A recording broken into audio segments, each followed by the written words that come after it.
Deputy Coppinger to introduce. Thank you, Cian Corla.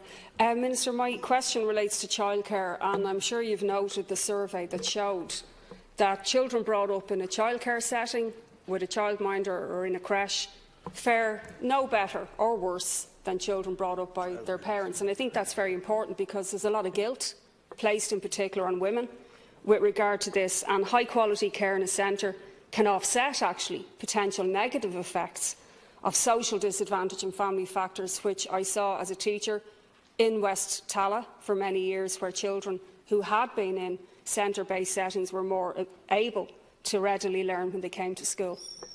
Thank you. Minister. Thank you, Deputy Coppinger. I'm delighted to see the research being produced that uses the excellent data provided by the Growing Up in Ireland study that's funded by my department. I aim to ensure that all childcare policies are firmly grounded in evidence, and I welcome this report as a contribution to that evidence base. The study is a useful contribution to our knowledge about care of children at age 3 and the impacts of this care. The single affordable childcare scheme will be open to children from the age of 6 months up to the age 3 on a universal basis, with targeted support for those most in need at that age range and for older children. As such, children in the age category captured by the study will qualify for funding under the new scheme, and indeed many of them are likely to qualify for funding under current schemes. The study's findings that half of children are in non-parental care at age 3 and that more than half of these are in formal childcare services mirrors the department's existing knowledge of usage patterns. The study also found that family financial difficulties such as debt problems and difficulty making ends meet were associated with poor outcomes for children.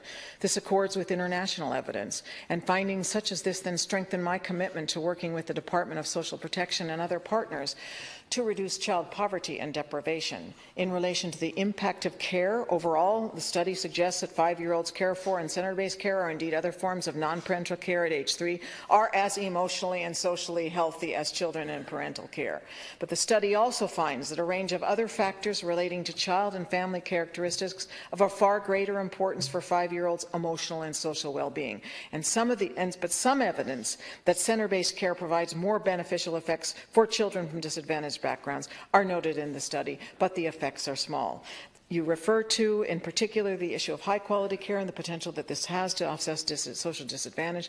The study doesn't comment on the quality of care available in Ireland directly. Rather, it highlights a need for more research on the quality of childcare settings and providers and differential impacts of different quality levels of care. And I am committed to initiating a baseline review of quality in the sector as an initial step towards this. Thank you, Minister. Deputy Coppinger.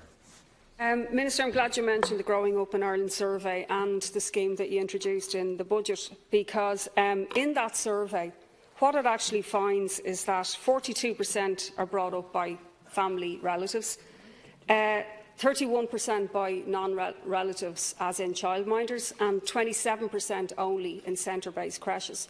But yet the scheme that you introduced in the budget only caters for the minority of parents who use centre-based creches. Because the difficulty with childminders is many of them are not registered. Many of them are women themselves who couldn't afford to go back to work and mind other children for a short period of years for neighbours or people that they know. So what it means is that the government has chosen to bring in a scheme that will benefit a minority of parents directly at the expense of not, for example, giving a child benefit increase to all parents.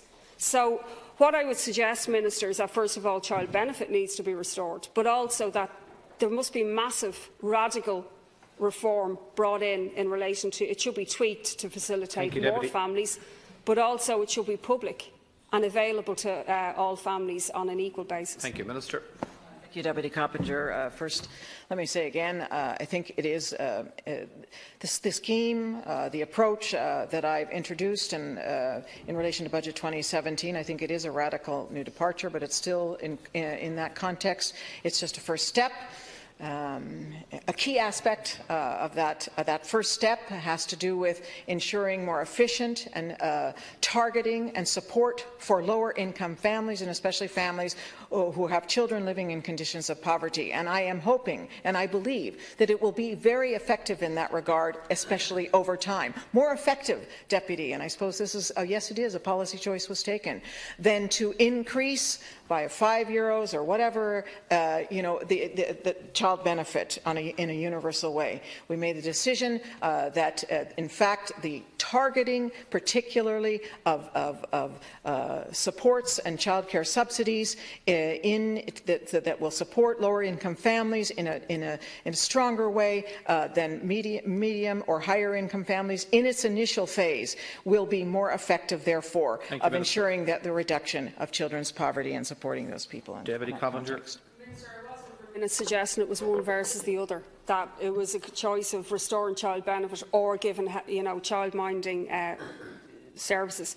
In fact, the only way to ensure that all families can access childcare in this country is for it to be publicly provided and seen as important for children, and for allowing women to work on an equal basis.